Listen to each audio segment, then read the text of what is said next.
আসেন আমি ফিরে যাই আবার, আসুন আমরা সবাই জীবনে প্রতিজ্ঞা একটাই নিই, আল্লাহ যখন আমাদেরকে সৃষ্টি করেছে আমরা ভালোবাসবো আল্লাহর জন্য, আমরা আত্মীয়তা করবো আল্লাহর জন্য, আমরা বন্ধুত্ব করবো আল্লাহর জন্য, আমরা সম্পর্ক তৈরি করবো আল্লাহর জন্য। যুবকেরা, তরুণেরা, কোন মানুষ যদি তার স্ত্রীকে একটা কাপড় কিনে দেয় আল্লাহকে খুশি করার জন্য, আর আমার স্ত্রী হয়েছে এর ভরণ পোষণ আল্লাহ আমাকে দায়িত্ব দিয়েছে, আল্লাহর জন্য আমি করছি, ওই দিয়াও হলো স্ত্রীর ভালোবাসাও পাবে, আমার আল্লাহ পাকেরও ভালোবাসা পাবে। বুঝাতে পারছি? আপনি বাচ্চাকে একটা কাপড় কিনে দেবেন, দিবার সময় ভাববেন যে এটা আমার অধীনস্থ, আল্লাহকে দিয়েছে, একে আমি একটা কাপড় কিনে দিচ্ছি, কেন একে আমাকে দেখতে হবে, আল্লাহর হুকুম। তাহলে বাচ্চাও খুশি হলো বাপের উপরে, আর আল্লাহও খুশি হলো। তাহলে সবকিছু আমরা কার জন্য করব? আল্লাহ আল্লাহ রাসূলের জন্য। কথা বুঝে আসছে? এটা আমরা করব। যে কাজ আল্লাহ নিষেধ করেছে আমরা করব না। কারো সঙ্গে যদি লড়াইও করতে হয় আল্লাহর জন্য করব, কারো থেকে মুখ যদি ফিরিয়ে নিতে আল্লাহর জন্য করব, আমরা ব্যবসা করব আল্লাহর জন্য, কারণ আল্লাহ পাক বলেছেন হালাল ব্যবসা করতে। ওই ব্যবসাটা কিভাবে করতে হবে এই শিক্ষাটা শিখবো কার থেকে একটু বলবেন? আমি কিছু ভুল করে ফেলছি নাকি? তাহলে এতগুলো মানুষ পিছনে চুপ কেন?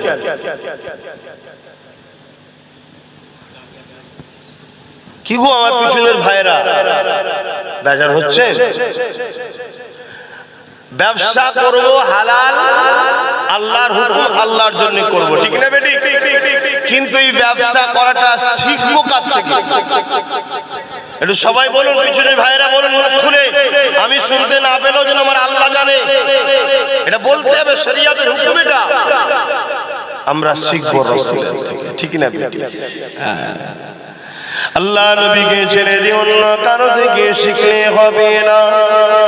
আপনার গ্রামের ইমাম যদি নবীর কথাটা বলে, ওটা তো ইমামের কথা নয়, নবীরই কথা, ওটাকে মানা যাবে।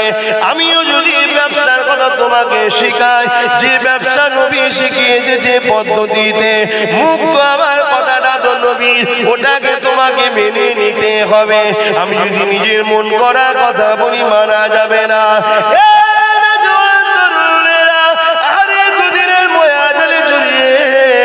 আমরা আল্লাহকে ভুলে গেলাম, নবীকে ভুলে গেলাম, কিন্তু মদিনার জমিনে দয়ার নবী আমাদেরকে এখনো বলেনে আল্লাহ বাজি দুনিয়াকে শেষ করে দেবে।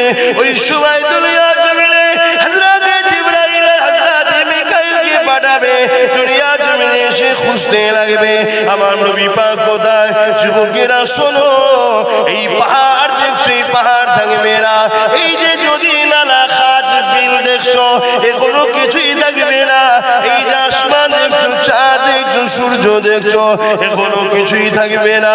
আল্লাহ পাক সব কিছু ফানা করে দেবে গো, আল্লাহ পাক সব কিছু ধ্বংস করে দেবে গো। কতদিন এইভাবে থাকবে কেউ জানবে না। আল্লাহ যেদিন কিয়ামত করবে, বিচারে যে করবে, তার আগে আল্লাহ পাক সর্বপ্রথম আমার নবী পাককে উঠাবে। ওই উঠাবার সময় জিবরাইল সাল্লাম আসবে, তামাম পৃথিবীটা তন্ন তন্ন করে খুঁজবে, আমার নবী কোথায় খুঁজে পাবে না। ওই সময় জিবরাইল সাল্লাম জমিনে কামন করে, জমিন থেকে আল্লাহকে বলবে, ও রব্বি আল্লাহ, আপনার হাবিব কোথায়, আমি জিবরাইল খুঁজে পাচ্ছি না। আমার আল্লাহ জানিয়ে দেবে, এ জিবরাইল, দুনিয়ার জমিনে কান লাগিয়ে লাগিয়ে শোনো, যে জায়গা থেকে দেখবে কান্নার আওয়াজ আসছে, ওই জায়গাতে আমার হাবিব তিনার গুনাহগার উম্মত উম্মতীদের জন্য কাঁদতেছে। আরো একটু জোরে বলুন সুবহানাল্লাহ।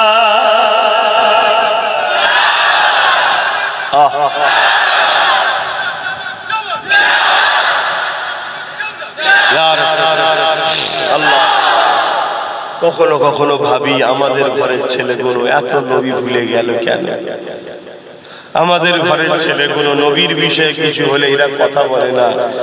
আমাদের ঘরের ছেলেগুলো নবীর দিন ছেড়ে দিয়ে বেজাতিদের এবং নবীর দুশমনদের ঘরে এরা এত ফলো করছে কেন? আমার রসুলের বিষয়ে কিছু বললে এদের আন্দোলনে দেখা যায় না, অথচ দুনিয়ার জালিমদের কিছু বললে তাদের জন্য আমাদেরই ঘরের ছেলেরা যারা নবীর দুশমন তাদের জন্য এত হই হই করে কেন? অনেক সময় ভাবি যে আমার ভাইগুলো নবীর খানদানের ছেলে আব্বাস সিদ্দিকী হওয়ার পরেও কিছু বললো, আমার কথাকে বিশ্বাস করলো না, একজন বেঈমানের কথাকে বিশ্বাস করলো, আমার নবীর উম্মত গুলো কেন? অনেক চিন্তা করে কিছু উত্তর পেয়েছি। তার মধ্যে একটা উত্তর রসুল বলেছেন, আখরি জামানায় আমার উম্মতরা লোভী হয়ে যাবে, এই লোভের জন্য ওদের দুনিয়াতে ধ্বংস হবে, আখিরাতে ধ্বংস হবে। দ্বিতীয় আমি উত্তর পেয়েছি কি, বড় প্ল্যান করে আমার নবীর উম্মতিদের ঘরে হারাম খাওয়ানো হচ্ছে, বন্ধন লোন বাড়ি বাড়ি চলে যাচ্ছে, বিভিন্ন দিক দিয়ে হারাম খাদ্য খাওয়ানো হচ্ছে, ফ্রিতে খিচুড়ি, ফ্রিতে খাবার, ফ্রিতে অর্থ, হারাম পয়সাগুলোকে দেওয়া হচ্ছে যাতে করে হারাম পয়সা খেয়ে এরা বরবাদ হয়ে যায়। আর যে শরীরের রক্ত হারাম হয়ে যাবে, কলবটা মরে যাবে, ওই শরীর কখনো ইসলামের কাজে লাগবে না। কেন? আমার আল্লাহ মিথ্যা বলে না, আমার আল্লাহ বলেছে যে আমার রাস্তায় থাকবে আমি তাকে জান্নাত দেবো। জোরে বলুন সুবহানাল্লাহ। যে শরীরে হারাম খাদ্য চলে যাবে, হারাম চলে যাবে, সে কোনোদিন আল্লাহর রাস্তায় থাকতে পারে না। কেন? আমার আল্লাহ তার প্রতিদান তো জান্নাত দেবে আল্লাহর রাস্তায় থাকলে, কিন্তু জান্নাত তো নাপাক নয়। তার নাপাক রক্ত, নাপাক শরীর, নাপাক খাদ্য, হারাম বস্তু যাদের শরীরে চলে যায় তারা জান্নাত যাবে কি করে? তাই আমাদের ঘরের ছেলেগুলো অন্তরে নবীর কথা শুনে তাসির হয় না, নবীর কিছু হলে এদের দিলে ব্যথা হয় না, ইসলামের মসজিদ ভেঙে ফেললো এদের কোনো কষ্ট হয় না, বোরখাটাকে ইসলামের একটা আইন মুছে দেওয়া হচ্ছে তাও এদের কোনো কষ্ট হচ্ছে না। কিন্তু দুনিয়ায় যারা রাসূলের দ্বীনকে মুছতে চাইছে ওদেরই একজনের কারো কিছু হোক, বা আমি নবীর খানদানের ছেলে যদি বলি ও বদমাইশ, ও চোর, ওর কথা শুনিস না, তখন আমাদেরই ঘরের ছেলেরা আমাদের ঘরে গালি দেয়, ওকে ঢুকতে দেবো না গ্রামে, ওই এলে জলসা কমিটিকে বোম মারবো, জলসা কমিটির নামে কেস দেবো, এরকম করে না? বড় কষ্ট লাগে। আজকে সেই ছেলেগুলোকে যাদের জন্য মরলো তারাই আবার এক এক করে সব মারছে, এক এক করে সব মারছে, মেরে দিচ্ছে সব। কেন? এখন সময় শেষের দিকে, আর প্রয়োজন নাই। বড় ব্যথা বেদনা নিয়ে বলে যায়, ফিরে আসো আমার সোনার ভাইরা, ফিরে আসো আমার আম্মা জানেরা, বাপেরা, বোনেরা, কারণ এই দুনিয়া এটা ভোগের জায়গা, নবীর জায়গা।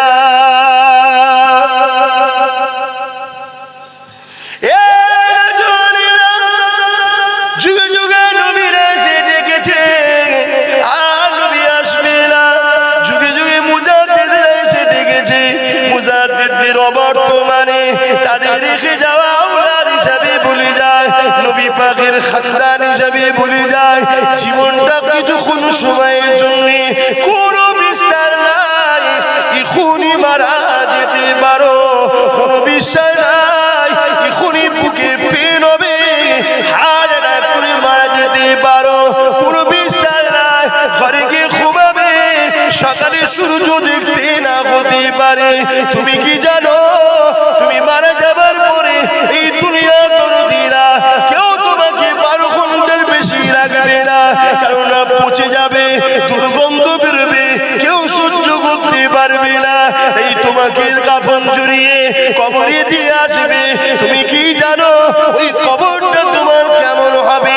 দুনিয়া জমিনে যারা নেক আত্মা রয়েছে, যারা আল্লাহর কথায় খুশি, নবীর কথায় খুশি, যারা হালালের পক্ষে থেকে খুশি, যারা উলিয়াদের দরবারে যাওয়াতে খুশি, যারা আলেমী আফগানিদের সঙ্গে থাকাতে খুশি, যারা হারামের বিরোধী করে, শরাবের বিরোধী করে, জুয়ার বিরোধী করে, গাঁজার বিরোধী করে, এক কথায় আল্লাহ নবীর দ্বীনে ঝান্ডা নিয়ে ঘোরে, যারা নাই সত্যের পক্ষে লাগে, হতে পারে দুনিয়া জমিনে সে কোনো ব্যবসায়ী কিন্তু নবীর দেখানো রাস্তায় ব্যবসা করে, হতে পারে দুনিয়া জমিনে সে কোনো রাজনীতির নেতা কিন্তু নবী পাকের কথা উপরে